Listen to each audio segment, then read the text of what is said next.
Asia కప్‌లో team India domination continue అవుతుంది.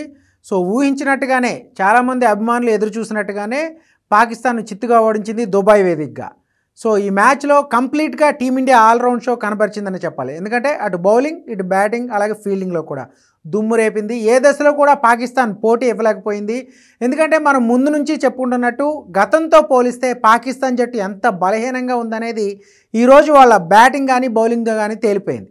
ఎందుకంటే వాళ్ళు ఈ బ్యాటింగ్ ఇన్నింగ్స్లో కంప్లీట్గా ఫస్ట్ 2 ఓవర్లో 2 కీలక వికెట్లు ఏదైతే చెలరేగుతాడు అనుకున్న బ్యాటర్లు అందరూ కూడా చేతులెత్తేశారు. ఇండియన్ బౌలింగ్ అటాక్ని అటు హార్దిక్ పాండ్యాతో స్టార్ట్ చేస్తే బూమ్రా, కుల్దీప్ యాదవ్, అక్షర్ పటేల్ ఎవరిని కూడా ఎదుర్కొనే పోటీ కూడా సరైన విధంగా క్రీజ్లో నిలవలేని పరిస్థితుల్లో చాలా తక్కువ స్కోర్కే కేవలం 127 రన్స్కే పరిమితమైంది పాకిస్తాన్. T20 ఫార్మేట్లో నార్మల్గానే 180+ ఉంటే తప్ప ఆ మ్యాచ్ హోరాహోరీగా సాగే పరిస్థితి లేదు. అలాంటిది 127 రన్స్ అంటే ఈ టార్గెట్ని ఏ విధంగా నిలుపుకుంటుంది? ఎందుకంటే పాకిస్తాన్ బౌలింగ్ అటాక్ మీద కాస్త నమ్మకం ఉంది చాలామందికి. వాళ్ళు స్పిన్నర్లు కానీ లేదా వాళ్ళ ఫాస్ట్ బౌలర్లు కానీ అటాక్ చేస్తారు. కాకపోతే ఆరంభంలో శుభ్మన్ గిల్ని అవుట్ చేసినప్పుడు కూడా 2 వికెట్లు త్వరగానే తీసినా కంప్లీట్గా అభిషేక్ శర్మ షో ఏదైతే ఫస్ట్ పవర్ ప్లేలో అభిషేక్ శర్మ ఏదైతే ఈ స్టార్టింగ్ నుంచి ఈ ఏడాది కాదు అంతకుముందు నుంచి కూడా T20 ఇండియన్ క్రికెట్ టీంలోకి అడుగుపెట్టిన దగ్గర నుంచి అభిషేక్ శర్మ ఏ విధంగా రాణిస్తున్నాడు, తను ఎందుకు ఓపెనర్గా హిట్టర్గా ఎందుకు చెప్తున్నారు అనేది మరోసారి రుజువు చేసుకున్నాడు. కేవలం 13 బాల్స్లోనే 30+ రన్స్ చేశాడు. పాకిస్తాన్ బౌలర్ల మీద అటాకింగ్ బ్యాటింగ్తో ఆకట్టుకున్నాడు. ఆ తర్వాత గిల్, సూర్యకుమార్ యాదవ్ కానీ అలాగే తిలక్ వర్మ కానీ కూల్ 30లతో ఎప్పుడైనా కూడా T20 ఫార్మేట్లో హాఫ్ సెంచరీలు సాధించక్కర్లేదు. కేవలం 30+ స్కోర్లు ఉంటే చాలు ఆ జట్టు ఇన్నింగ్స్కి ఒక మెరుగైన స్కోర్ కానీ లేకపోతే చేజింగ్లో చాలా యూస్ఫుల్ అవుతాయి.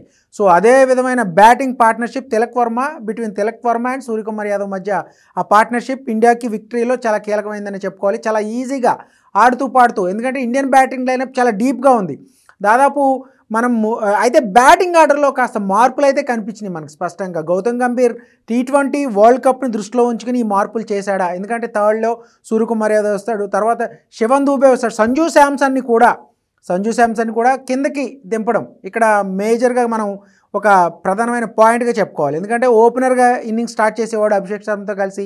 అతను టాప్ ఆర్డర్లో ఆడిస్తారేమో అనుకుంటే మిడిల్ ఆర్డర్లో అంటే 5వ స్థానంలో కూడా దింపకుండా ఈ విధంగా ప్రొలాంగ్ చేయడం అంటే అతనికి అలవాటు చేస్తున్నారా లేదా T20 కాంబినేషన్లో అతను లేడా ప్లాన్స్లో అనేది కాస్త ఆసక్తికరం రేకెత్తించినప్పుడు కూడా కంప్లీట్గా పాకిస్తాన్ మీద గత రికార్డులు నిలబెట్టుకుంటూ పాకిస్తాన్ జట్టు పైన ఆధిపత్యాన్ని నిలబెట్టుకుంటూ కంప్లీట్గా టీమిండియా ఈ విక్టరీ అయితే అందుకుంది. ఈ విజయంతో సూపర్ 4లోకి ఎంట్రీ ఇచ్చింది. ఇక చివరి లీగ్ మ్యాచ్లో ఒమన్తో తలపడిపోతుంది ఇండియా. అది కూడా నామమాత్రమైన మ్యాచ్ అయినప్పటికీ కూడా కంప్లీట్గా 3 మ్యాచ్లోనూ గెలిచి సూపర్ 4లోకి ఎంట్రీ ఇస్తాలని ఒక టార్గెట్ ఉంది. కాబట్టి టీమిండియా బ్యాటింగ్ లైనప్లో కానీ బౌలింగ్లో కానీ ఆ మ్యాచ్ వరకు కొన్ని మార్పులు జరిగే అవకాశాలు అయితే ఉన్నాయి. మొత్తం మీద వరల్డ్ T20 క్రికెట్ కావచ్చు, వరల్డ్ క్రికెట్లోని ఓవరాల్గా పాకిస్తాన్ మీద తన డామినేషన్ ఏంటనేది ముఖ్యంగా ICC టోర్నీలు కానీ ఆసియా కప్ లాంటి టోర్నీలో తమ డామినేషన్ అనేది కంటిన్యూ అవుతూ ఉంది పాకిస్తాన్ మీద టీమిండియాకి. అయితే ఈ మ్యాచ్కు ముందు ఈ మ్యాచ్ని బహిష్కరించాలని, పాకిస్తాన్తో ఆడటం ఎందుకు, పహల్గామ్ ఉగ్రదాడి తర్వాత వాళ్ళతో సంబంధాలు తెంచుకోవాలని చాలామంది డిమాండ్ చేసి ఒక వ్యతిరేకత వచ్చినప్పటికి కూడా ఆ ఎఫెక్ట్ కూడా కనిపించింది. స్టేడియం పూర్తిగా నిండలేదు. ఎప్పుడు కూడా పాకిస్తాన్ మ్యాచ్ వరల్డ్లో ఎక్కడ జరిగిన స్టేడియం అనేది ఫుల్ ప్యాక్డ్ అయిపోతుంది. అలాంటిది చాలా ఖాళీగా దుబాయ్ లాంటి అటు పాకిస్తాన్కి ఇండియాకి దగ్గరగా ఉన్న దుబాయ్లో ఇటువంటి పరిస్థితి మాత్రం ఇదే ఫస్ట్ టైం అనుకోవాలి నిండకపోవటం. ఒక రకంగా బాయ్కాట్ ట్రెండింగ్ ఏదైతే సోషల్ మీడియాలో ట్రెండింగ్ ఉందో ఆ టాపిక్ బాగా హిట్ అయిందని చెప్పుకోవాలి. ఒక విధంగా చాలామంది ఫ్యాన్స్ కూడా ఆసక్తి చూపలేదు. కానీ ఓవరాల్గా ఇండియా విక్టరీ అయితే ఖచ్చితంగా క్రికెట్ ఫ్యాన్స్కి పాకిస్తాన్ మీద, ఎస్పెషల్లీ పాకిస్తాన్ మీద గెలిచినప్పుడు ఆ కిక్కే వేరుగా ఉంటుందని కోహ్లీ లాంటి దిగ్గజాలు కూడా ఒకప్పుడు ఎన్నోసార్లు సందర్భాల్లో చెప్పారు. చాలామంది నార్మల్ ఫ్యాన్స్ కూడా చెప్తూ ఉంటారు. ఆ కిక్ని ఫ్యాన్స్కి ఇస్తూ ఒక రకంగా ఆసియా కప్లో తమ డామినేషన్ అనేది కంటిన్యూ చేస్తుంది టీమిండియా.